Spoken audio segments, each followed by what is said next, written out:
Assalamualaikum warahmatullahi wabarakatuh.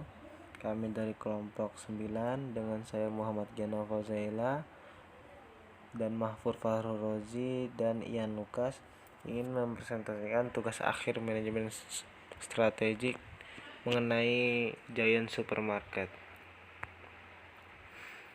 Yang pertama adalah visi. Visi dari sebuah Giant Supermarket adalah menjadi pengecer makanan yang terkemuka di Indonesia yang menawarkan jajanan makanan segar dan bahan makan terbaik dengan harga terjangkau. Lalu selanjutnya ada misi. Misi yang pertama adalah kami meningkatkan dan memotivasi talenta lokal terbaik dalam perusahaan. Yang kedua, kami berusaha keras menjadi yang terbaik bagi pelanggan, lebih sederhana bagi karyawan dan murah bagi perusahaan. Yang ketiga, kami sebagai pelopor retail di Indonesia akan melanjutkan bekerja sama untuk tumbuh seiring dengan perkembangan negara kita, memajukan perusahaan kita dan meningkatkan kesejahteraan para pemangku kepentingan. Lalu selanjutnya ada tujuan. Tujuan yang pertama adalah memimpin harga murah di Indonesia, memimpin dalam promosi, dan mengembangkan dan melatih para karyawan. Selanjutnya ada strategi. Strategi yang pertama adalah strategi low price. Giant memberikan harga murah kepada konsumennya. Strategi low price ini, retail tidak bekerja sendiri tapi ada juga yang bekerja sama dengan supplier. Strategi ini juga memberikan hasil yang sangat baik bagi retail. Terbukti dari tingkat pengunjung yang meningkat, begitu pula brand image dari retail bersangkutan. Bahkan jika ada yang lebih murah akan diganti 3 kali lipat. Strategi yang kedua adalah strategi PWP. Strategi ini dilakukan oleh Giant. Berbagai produk dipakai sebagai alat untuk mendatangkan konsumen ke toko, dan hal ini cukup efektif membuat konsumen untuk datang ke toko. Mau tidak mau, supplier harus mengucurkan budget tambahan untuk ikut serta bermain dalam strategi ini. Yang ketiga adalah strategi ekstra barang. Strategi ini juga cukup menarik minat konsumen walau tidak lebih baik dari low price dan PWP. Konsumen cukup senang dengan pembelian 2 ekstra 1 dan sebagainya. Selanjutnya adalah pengembangan visi dan misi. Pengembangan visi yang pertama adalah memberikan bahan-bahan segar dan terbaik dengan melakukan penyortiran supplier. Yang kedua adalah memberikan harga yang terjangkau bagi konsumen. Untuk pengembangan misinya adalah memberikan lapangan pekerjaan bagi masyarakat sekitar, bekerja keras dalam memberikan pelayanan terbaik bagi konsumen, selalu menjaga dan mengecek bahan tetap segar. Dan selanjutnya adalah faktor peluang dan ancaman. Faktor peluang dibagi menjadi 4. Yang pertama adalah perkembangan bisnis eceran, pola konsumsi masyarakat berubah, hubungan baik dengan pemasok, jumlah penduduk terus meningkat. Untuk faktor ancamannya dibagi menjadi 5, yaitu yang pertama adalah kondisi perekonomian tidak stabil, kenaikan harga tarif listrik, air, dan telepon, persaingan berskala nasional, menjamurnya bisnis eceran, dan yang terakhir adalah ancaman produk substitusi. Selanjutnya competitive profile matrix. Di sini ada perbandingan antara Giant dan Carrefour, yaitu critical success factor atau faktor penentu keberhasilan. Di sini ada bobot, rating, dan skor antara Giant dan Carrefour. Critical success factor itu meliputi brand reputation, level of product integration, range of product, successful new introduction,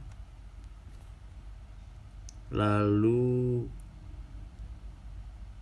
customer retention, superior IT capabilities, strong online presence, successful promotion.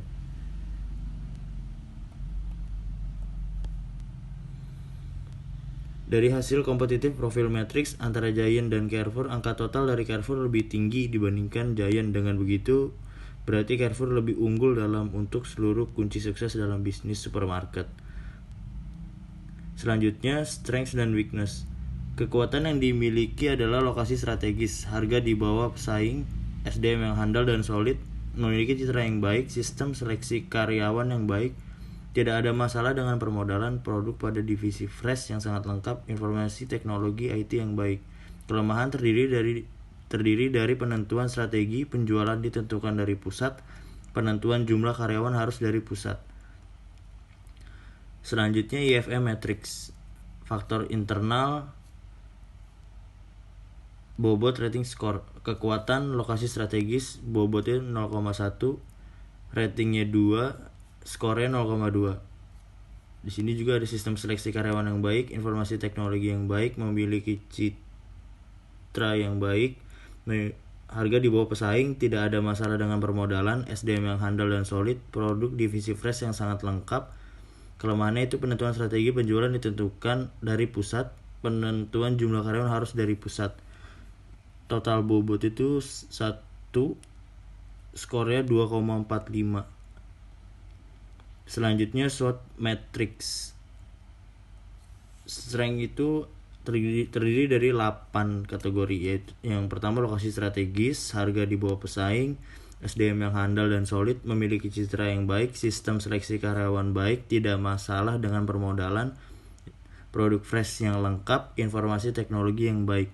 Weakness meliputi ada 2, penentuan strategi penjualan dari pusat, 2, penentuan jumlah karyawan dari pusat. Opportunities itu ada 4 kategori, yaitu perkembangan bisnis eceran, pola konsumsi masyarakat yang berubah, hubungan baik dengan pemasok, jumlah penduduk terus meningkat. Threats-nya itu kondisi perekonomian tidak stabil, kenaikan tarif listrik, air, telepon, pesaing berskala nasional, menjamurnya bisnis eceran, yang terakhir itu ancaman produk substitusi. Strategi SO yaitu yang pertama memperluas target pasar dengan mencari lokasi strategis untuk membuka gerai baru. Bisa dilihat di S1, S4, S6, O1 dan O4. Yang kedua, meningkatkan promosi dengan memperbanyak iklan perusahaan dan produk. S2, S3, S7, S8, O1, O2, O4.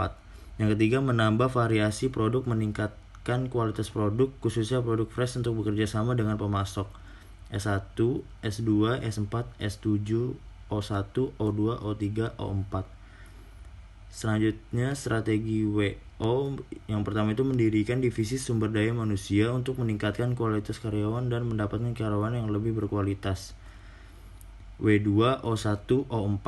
Yang kedua, membuat perencanaan strategi penjualan jangka pendek, menengah, panjang yang cocok untuk internal atau gerai. T1, 01, 02, 03, 04. Selanjutnya strategi ST itu menambah strategi harga ganjil pada produk, khususnya produk fresh. S2, S4, S6, S7, S8, T3, T4, T5. Yang kedua, membuka toko dengan ukuran tidak terlalu besar. S1, S2, S6, S7, T3, T4, T5. Yang ketiga, meningkatkan sistem komputer jaringan antara divisi untuk pengontrolan pasokan dan persediaan barang agar komunikasi terjalin dengan baik. S3, S5, S8, T3, T4, T5. Strategi weakness dan threat. Yang pertama, melakukan riset pasar untuk mengetahui dan meningkatkan kepuasan konsumen. Terdiri dari W1, T1, T2, T3. Quantitative Strategic Planning Matrix dengan 2 strategi, yaitu strategi penetrasi pasar dan strategi pengembangan produk. Terdapat ancaman dengan faktor kunci kondisi perekonomian tidak stabil, memiliki bobot 0,05. Pada strategi penetrasi pasar, attractiveness score sebesar 3, lalu total attractiveness score sebesar 0,15. Pada strategi pengembangan produk, attractiveness score sebesar 4 dan total attractiveness score sebesar 0,20. Selanjutnya ada kenaikan listrik, air, dan telepon, memiliki bobot 0,06. Strategi penetrasi pasar memiliki attractiveness score sebesar 3, lalu total attractiveness score sebesar 0,18. Strategi pengembangan produk, attractiveness score sebesar 4 dan total attractiveness score sebesar 0,24. Selanjutnya ada pesaing berskala nasional, memiliki bobot 0,02. Pada strategi penetrasi pasar, attractiveness score sebesar 4, lalu total attractiveness score sebesar 0,08. Pada strategi pengembangan produk, attractiveness score sebesar 4, lalu total attractiveness score sebesar 0,08. Selanjutnya, menjamurnya bisnis eceran memiliki bobot 0,04. Pada strategi penetrasi pasar, memiliki attractiveness score sebesar 3, lalu total attractiveness score sebesar 0,12. Pada strategi pengembangan produk, memiliki skor 3, lalu memiliki total skor 0,12. Selanjutnya ada ancaman produk substitusi memiliki bobot 0,02. Pada strategi penetrasi pasar, attractiveness score sebesar 3, lalu total skor sebesar 0,06. Pada strategi pengembangan produk, attractiveness score sebesar 3, lalu total attractiveness score sebesar 0,06.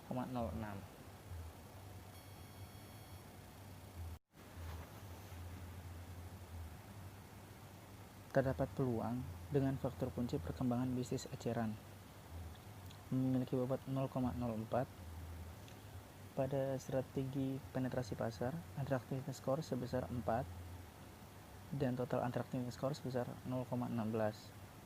Sedangkan strategi pengembangan produk, attractiveness score sebesar 3 dan total attractiveness score di sini terdapat kesalahan yang seharusnya 0,12. Lalu pada pola konsumsi masyarakat yang berubah memiliki bobot 0,06.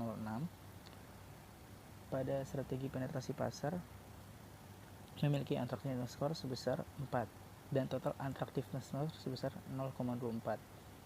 Lalu strategi pengembangan produk memiliki attractiveness score sebesar 4 dan total attractiveness score sebesar 0,24. Lalu hubungan baik dengan pemasok memiliki bobot 0,07. Strategi penetrasi pasar memiliki attractiveness score sebesar 4 dan total attractiveness score sebesar 0,28. Lalu strategi pengembangan produk memiliki attractiveness score sebesar 2 dan total attractiveness score sebesar 0,14. Lalu jumlah penduduk yang terus meningkat memiliki bobot 0,06. Strategi penetrasi pasar memiliki attractiveness score sebesar 3, lalu total attractiveness score sebesar 0,18. Lalu strategi pengembangan produk memiliki attractiveness score sebesar 2, lalu total attractiveness score sebesar 0,12.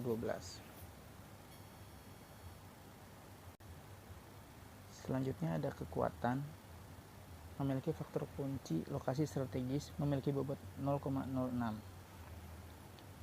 Pada strategi penetrasi pasar, attractiveness score sebesar 4, lalu total attractiveness score sebesar 0,24. Pada strategi pengembangan produk, attractiveness score sebesar 1, total attractiveness score sebesar 0,06. Lalu sistem seleksi karyawan yang baik memiliki bobot 0,06. Strategi penetrasi pasar memiliki attractiveness score sebesar 3 dan total attractiveness score sebesar 0,18.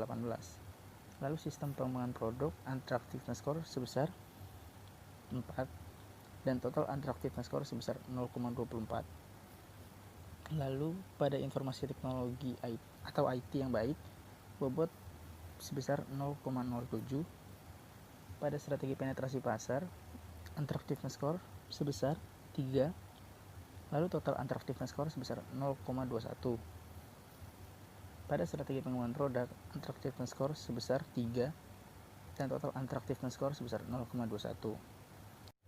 Selanjutnya, faktor kunci memiliki citra yang baik memiliki bobot 0,08.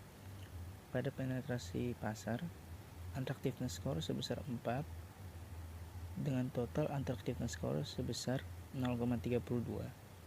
Lalu strategi pengembangan produk, attractiveness score sebesar 4 dengan total attractiveness score sebesar 0,32. Lalu harga di bawah pesaing dengan bobot 0,06 pada strategi penetrasi pasar memiliki skor 4. Lalu total attractiveness score sebesar 0,24. Pada strategi pengembangan produk, attractiveness score sebesar 2, lalu total attractiveness score sebesar 0,12. Selanjutnya, tidak ada masalah dengan pemodalan memiliki bobot 0,05. pada strategi penetrasi pasar memiliki skor 4, lalu total attractiveness score sebesar 0,20. Sedangkan strategi pengembangan produk memiliki attractiveness score sebesar 3 dengan total attractiveness score sebesar 0,15. Selanjutnya, SDM yang handal dan solid, bobot memiliki 0,06. Pada strategi penetrasi pasar memiliki attractiveness score sebesar 3 dengan total attractiveness score sebesar 0,18. Lalu strategi pengembangan produk memiliki attractiveness score sebesar 3 dan total attractiveness score sebesar 0,18. Selanjutnya, produk pada divisi fresh yang sangat lengkap memiliki bobot 0,07. Pada strategi penetrasi pasar, attractiveness score sebesar 4 dan total attractiveness score sebesar 0,28. Pada strategi pengembangan produk, attractiveness score sebesar 4 dan total attractiveness score sebesar 0,28. Selanjutnya, terdapat kelemahan. Dengan faktor kunci, strategi penjualan ditentukan pusat memiliki bobot 0,03 dengan attractive score sebesar 3 dan total attractive score sebesar 0,06. Lalu strategi pengembangan produk dengan attractive score sebesar 3 dan total attractive score sebesar 0,06. Selanjutnya, jumlah karyawan harus dari pusat memiliki bobot 0,04. Pada strategi penetrasi pasar, attractive score sebesar 3 dan total attractive score sebesar 0,12. Lalu strategi pengembangan produk memiliki attractive score sebesar 2 dan total attractive score sebesar 0,08. Selanjutnya, jumlah total daya tarik pada strategi penetrasi pasar sebesar 3,48 dan pada strategi pengembangan produk sebesar 3,52.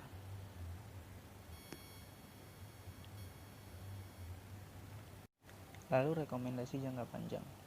Agar perusahaan mencapai posisi tumbuh dan bina, maka perusahaan harus mempertahankan dan meningkatkan kekuatan yang dimiliki untuk melakukan pengembangan usaha, sehingga tujuan perusahaan yaitu mencapai keuntungan yang maksimal dapat tercapai. Salah satu untuk mencapai tujuan tersebut dengan cara mengatasi kelemahan-kelemahan khususnya yang menyangkut penentuan strategi penjualan jangka pendek, menengah, jangka panjang, dan penentuan jumlah karyawan harus berkoordinasi dengan pusat. Lalu terdapat evaluasi. Salah satunya, Giant harus melakukan pengembangan pasar, yaitu dengan cara terjun ke dunia digital. Pada beberapa waktu yang lalu, Giant sedang memiliki konflik, yaitu penutupan beberapa gerai di area Jakarta karena persaingan yang begitu ketat. Giant adalah brand yang kuat, namun harus tetap beradaptasi untuk bersaing secara efektif dengan menerapkan program multi-year transformation atau transformasi bisnis dengan melihat lagi investasi ke depan untuk memberikan peningkatan jangka panjang. Sekian presentasi dari kelompok kami. Mohon maaf bila ada kata yang membuat teman-teman tersinggung. Wabillahi taufiq wal hidayah. Wassalamualaikum warahmatullahi wabarakatuh.